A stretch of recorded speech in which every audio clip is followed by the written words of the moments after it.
Adults make red blood cells in the bone marrow. The fetus doesn't start there.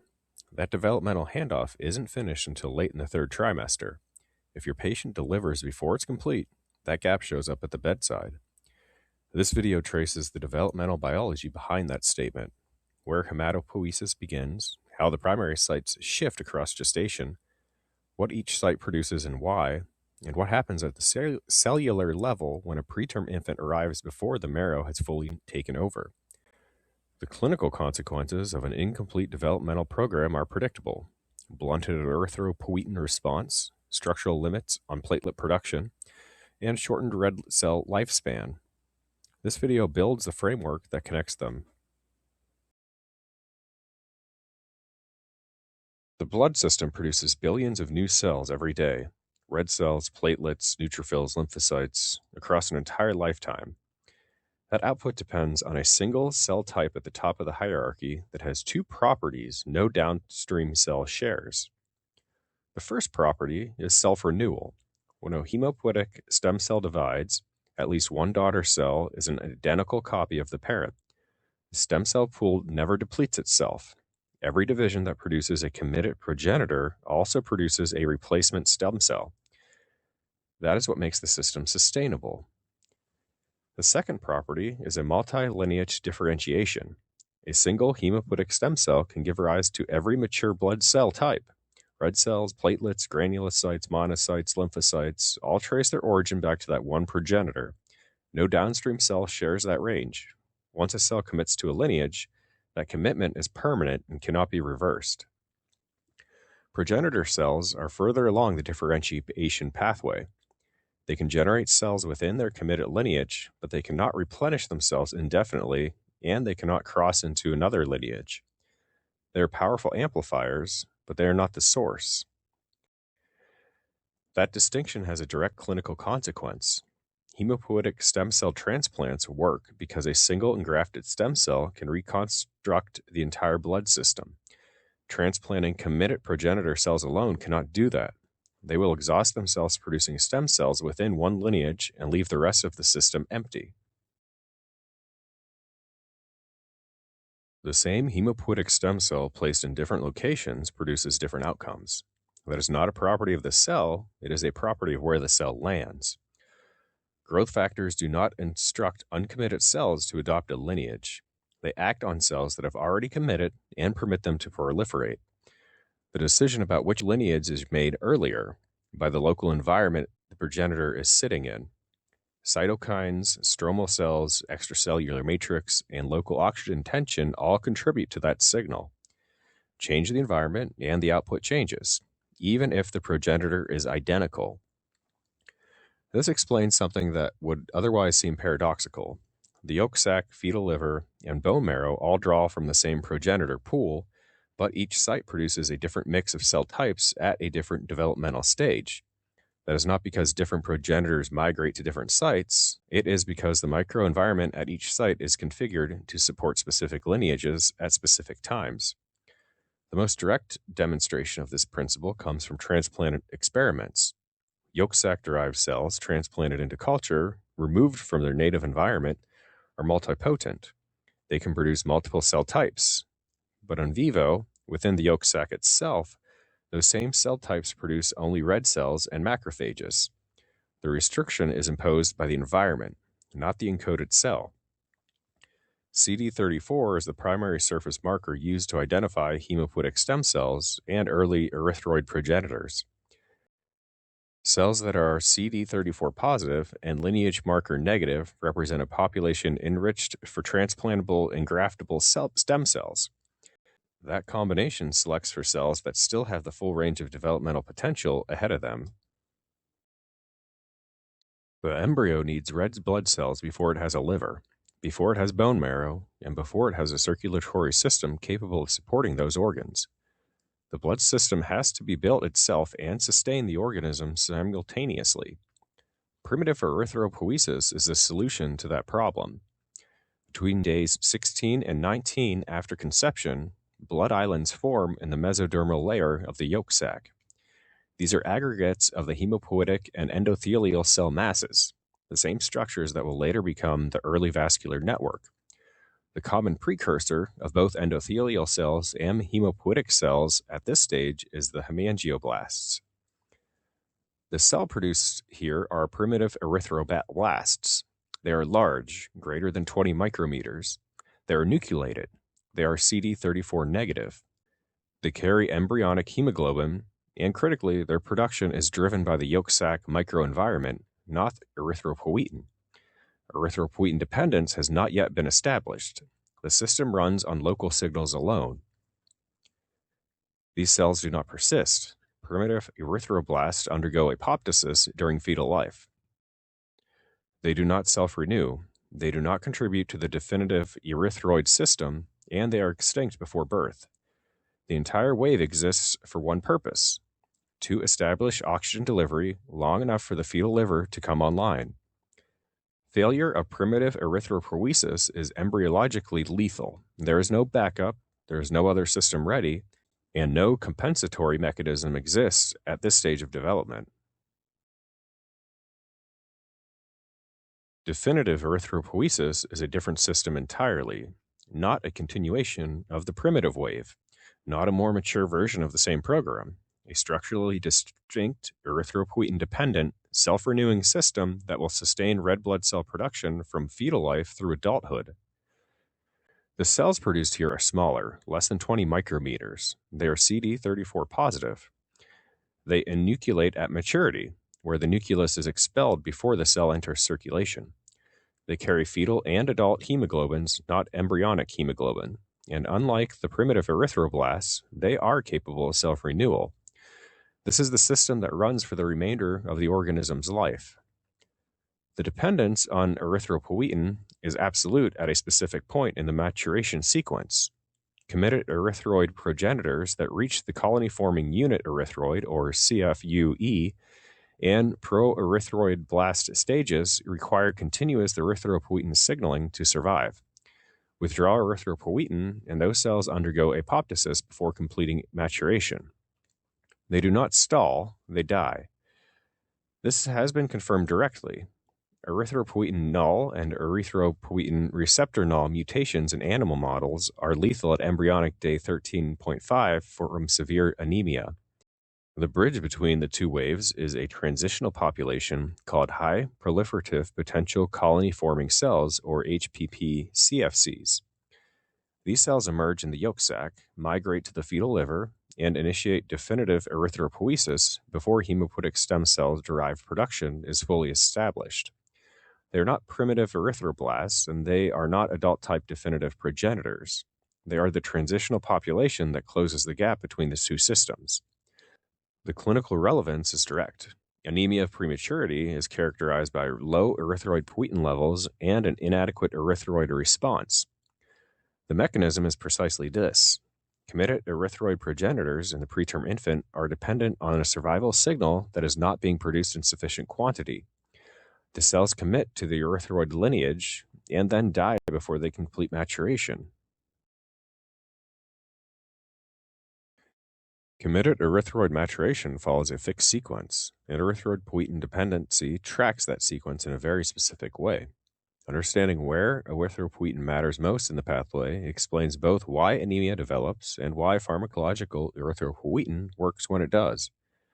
The earliest committed erythroid progenitor is the burst-forming unit erythroid, or BFUE. These cells have low erythropoietin receptor density. They respond to erythropoietin, but also to stem cell factor, GM-CSF, IL-3, IL-6, and IGF-1. At this stage, the cell is committed to the erythroid lineage, but it is not yet fully dependent on erythropoietin alone. As the BFUE matures into the colony-forming unit erythroid, the CFUE, and then into the pro-erythroid blast, erythropoietin receptor density climbs dramatically, up to 1,000 receptors per day. This is the stage where erythropoietin dependency becomes absolute. Remove erythropoietin at this point, and the cell undergoes apoptosis. It cannot complete maturation without the survival signal. From the pro-erythroid blast, the cell undergoes 3 meiotic divisions. 1 pro-erythroid blast becomes 2 basophilic erythroblasts, then 4 polychromatic erythroblasts, and then 8 orthochromatic erythroblasts. then 16 reticulocytes. With each division, cell size decreases, the nucleus condenses, and hemoglobin accumulates in the cytoplasm. At the orthochromatic stage, the nucleus is extrudated. The reticulocyte enters circulation and matures into the final red blood cell. By the reticulocyte stage, erythropoietin receptor density has already fallen. Mature erythroids have none. The amplification built into this sequence, one proerythroid blast producing 16 reticulocytes, means that a survival signal applied to the right stage generates 16 cells. That amplification is why recombinant erythropoietin therapy can meaningfully shift red blood cell production even when the dose is modest. Before examining each hematopoietic site in details, it helps to see the full map first. Hematopoiesis moves through 4 major anatomical sites in a strict developmental sequence. Each site has a characteristic dominant lineage, a defined production window, and a microenvironment configured for the cells that moment in development requires. The yolk sac is the first site. Primitive erythropoiesis begins here between weeks 2 and 3. Definitive erythropoiesis follows between weeks 6 and 8. Yolk sac hematopoiesis declines after week 8 as the fetal liver takes over. The aorta gonad mesonephron region, the AGM, is active from approximately days 23 to 40. This is a brief window, but it is the site where the true long-term repopulating hematopoietic stem cells are generated within the embryo. Activity here is concluded by day 40. The fetal liver begins receiving progenitors at weeks 4 to 5, shortly after circulation is established. It becomes the dominant hematopoietic organ for most of fetal life, with peak erythropoiesis at months 5 and 6. Hepatic hematopoiesis diminishes between weeks 18 and 21, but continues at low levels until term. The bone marrow cavity begins forming around week 8. Hematopoiesis is established there by weeks 10 to 11. The marrow becomes the primary site by week 30 and holds that role for the remainder of postnatal life. The transitions between sites are not abrupt. Each new site assumes increasing dominance before the prior one fully recedes. Once circulation is established at week 3, progenitors enter the bloodstream and colonize each successive site in sequence. The handoff is driven by developmental demand, not a timer. The secondary yolk sac is where the blood system begins, between days 16 and 19 after conception. The first hematopoietic structures here are the blood islands, aggregates of hematopoietic and endothelial precursor cells that form in the mesodermal layer and later merge into the early capillary network. Hemangioblasts, common precursors of both endothelial and hematopoietic lineages, are present at this stage. In vivo, yolk sac-derived cells produce red blood cells and macrophages. That is the full extent of their output in the native environment. No granulocytes, no megakaryocytes, and no lymphocytes. Given what we know about hematopoietic stem cell biology, that a single stem cell can give rise to every blood cell type, this restriction seems puzzling. Why does a multipotent progenitor produce only 2 lineages? The answer is the microenvironment. When yolk sac-derived cells are removed from their native context and transplanted into culture, they demonstrate multipotency. They produce multiple cell types. The restriction is not encoded in the cell. It is imposed by the local environment. The yolk sac microenvironment is configured for red blood cells and macrophage production at this developmental stage, and it signals accordingly. After week 6, definitive erythroblasts begin appearing in the yolk sac. Yolk sac hematopoiesis declines after week 8 as the fetal liver takes over. The broader principle here has direct clinical relevance. If the microenvironment determines what gets produced, then anything that disrupts the microenvironment can alter lineage output. Infection, ischemia, or inflammatory stress at a hematopoietic site can shift what cells are generated and in what quantity. That mechanism underlies some of the hematologic findings seen in septic neonates and infants with congenital infections. The progenitors produced in the yolk sac are capable and necessary, but they are transitional. The cells that will sustain hematopoiesis for the entire postnatal life of the organism come from a different source, the aorta gonad mesonephros region, or AGM.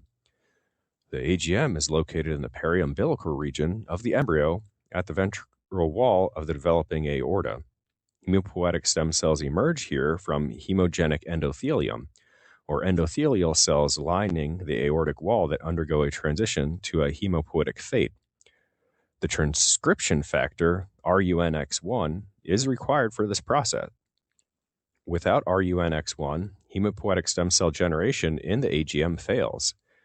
That window of activity runs from approximately embryonic days 8 to 11 and a half.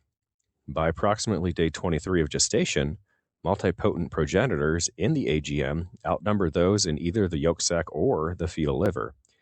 AGM hematopoietic activity is then concluded by day 40.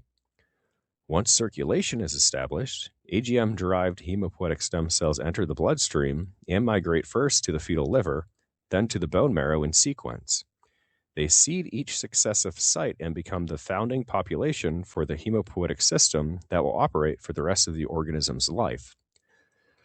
The distinction between yolk sac progenitors and AGM-derived hematopoietic stem cells matters for understanding the permanence of the system. Yolk sac progenitors sustained the embryo through the earliest developmental period. AGM-derived hematopoietic stem cells build the permanent system. Both are necessary, but they are not the same population. When hematopoietic stem cells from the AGM enter circulation and seed the fetal liver at weeks 4 to 5, the blood system expands in a way that was not possible in the yolk sac.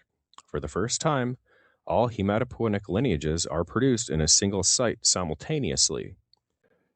Erythropoiesis begins in the liver shortly after colonization. Primitive erythroblasts predominate initially. Definitive erythroblasts become dominant over the next 4 weeks.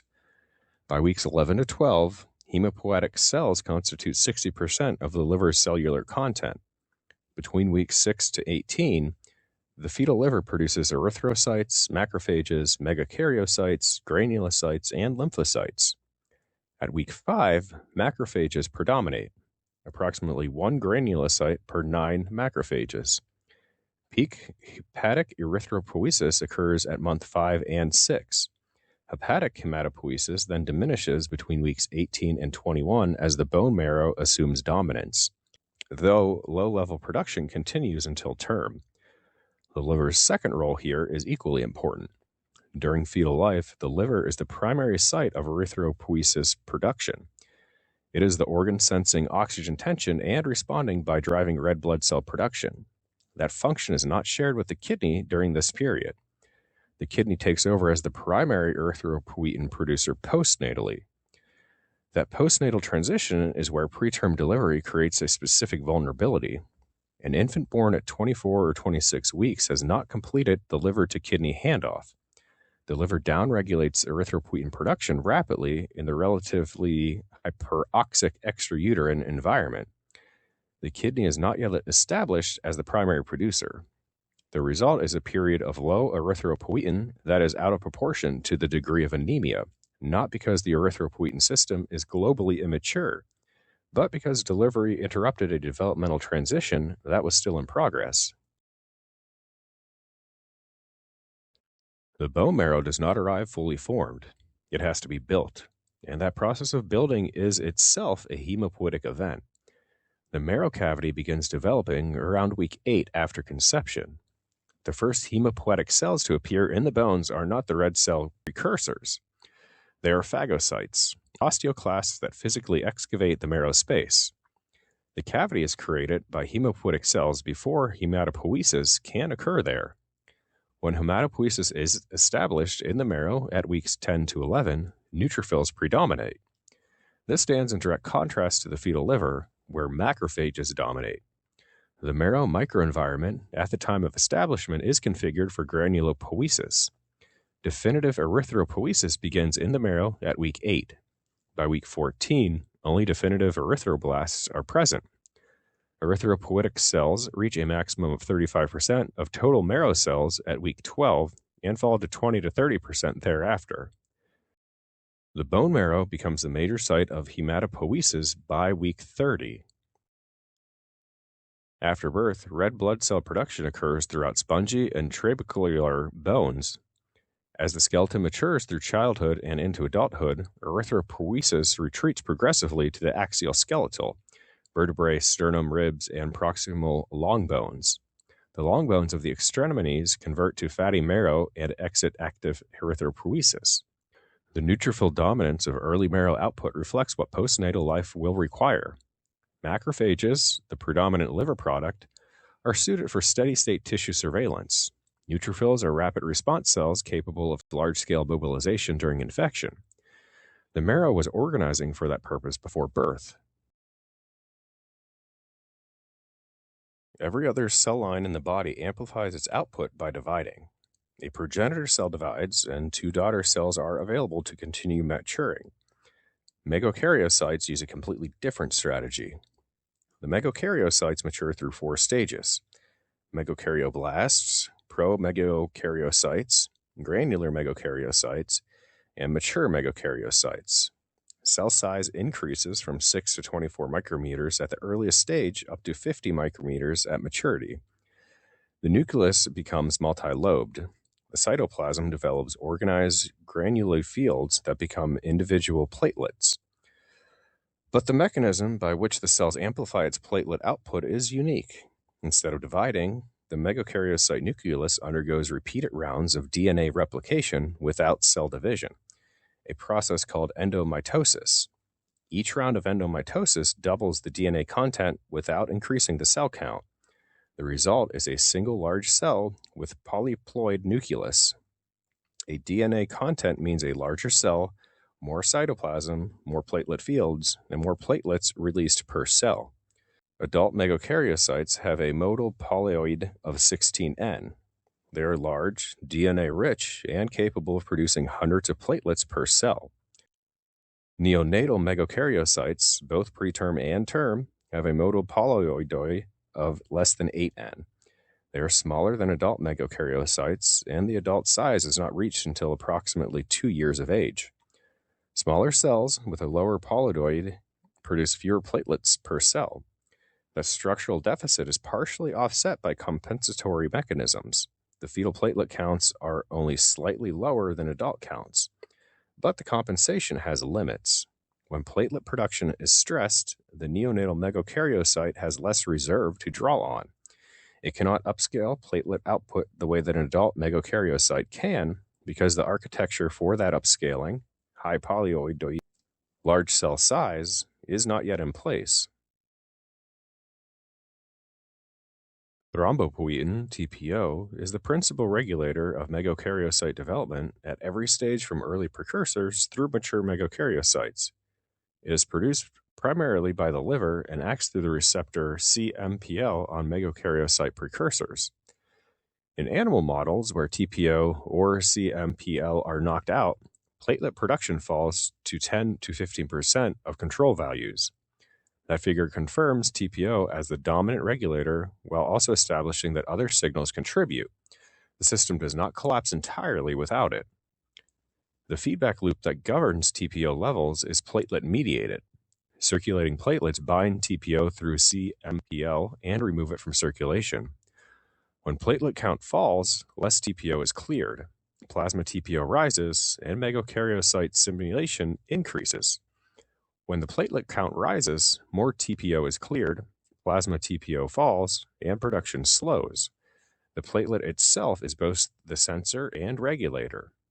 In preterm infants, serum TPO levels are lower than in term infants, and the TPO response to thrombocytopenia is blunted in proportion to decreasing gestational age.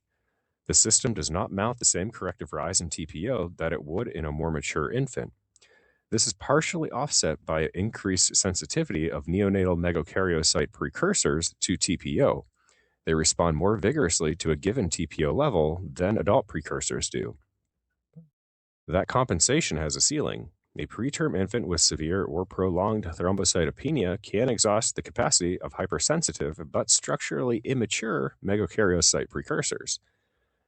That sensitivity is not enough to overcome the combined deficit of low TPO response and low per cell platelet yield from a small, low polydoid megakaryocytes. The TPO system in a 24-week infant is functioning exactly as it was designed to function at 24 weeks of gestation. The problem is not malfunction. The problem is that delivery at 24 weeks placed a system designed for the intrauterine environment into conditions it was never built to manage. Red blood cells and megakaryocytes do not complete the picture. The immune system is still being built across the same developmental window, and the timeline of its construction follows the same site-dependent logic. Macrophages are the first non-erythroid cells produced. They appear in the yolk sac, then spread to the liver, brain, and lungs from weeks 4 to 5. When hepatic hematopoiesis begins at week 5, macrophages are the first non-erythroid lineage to appear as well. The liver's early macrophage predominance, approximately 1 granulocyte per 9 macrophages at week 5, reflects what the fetus needs at that stage: tissue surveillance and immune support, not rapid infection response. Neutrophil production begins when marrow hematopoiesis is established at weeks 10 to 11. The shift from macrophage to neutrophil dominance tracks precisely with the shift from the liver to marrow as the primary hematopoietic site. The microenvironment changed. The output changed with it. The thymus appears at week 8. T-cell progenitors migrate from the fetal liver to the thymus between weeks 8 and 9. By week 10, lymphoid cells constitute 95% of the thymus. B-cell precursors appear in the omentum and fetal liver at week 8. Omental B-cell production is transient, limited to weeks 8 to 12. Splenic lymphocytes appear at week 11. By week 22, lymphocytes constitute 70% of splenic cells. Each of these timelines map onto a specific site with a specific microenvironment. Macrophages from the liver, neutrophils from the marrow, T cells from the thymus, B cells initially from the omentum, then established in the liver and spleen. The site is not incidental, it is the determining factor. Once bone marrow is established as the primary hematopoietic site after week 30, red blood cell production should be confined there under normal conditions. The prior sites, like the liver, spleen, and yolk sac, have stepped back. They retain the capacity to resume production, but they do not do so unless the marrow is overwhelmed. When marrow output cannot meet demand, hematopoiesis resumes at extramedullary sites. The neonatal triggers for this are predictable. Hemolytic conditions increase red cell turnover to a rate the marrow cannot match. Congenital infections like rubella, CMV, parvovirus B19 attack erythroid progenitors directly, accelerate hemolysis, and suppress marrow function simultaneously. 3 problems converge: an increased demand, reduced supply, and direct injury to the production site. When extramedullary hematopoiesis involves the skin, hematopoietic cells accumulate in the dermis. The result is a blueberry muffin rash, firm raised non-blanching lesions ranging from 2 to 8 millimeters, blue-purple in color, present at birth or within days of life. The classic associations are congenital CMV and rubella, but any condition producing sufficient marrow stress can generate this finding. The distinction from purpura matters clinically. Purpura represents red cell extravasation into the skin, blood that has escaped from the vessels. Blueberry muffin lesions contain hemopoietic tissues. The mechanism is different, the workup is different, and the implications is different. A newborn with blueberry muffin lesions needs a congenital infection workup and a hematologic evaluation. The skin is where the findings happens to appear. The driver is systemic. The developmental hematopoiesis story has a single organizing principle, and every finding in neonatal hematology maps back to it. The blood system is not a fixed structure that is present at conception and simply grows. It is built in stages, at different anatomical sites, under the direction of a microenvironment that changes with each stage. The cells produced at each site reflect what the moment in development required, not what the next stage will need, and not what the postnatal world will demand.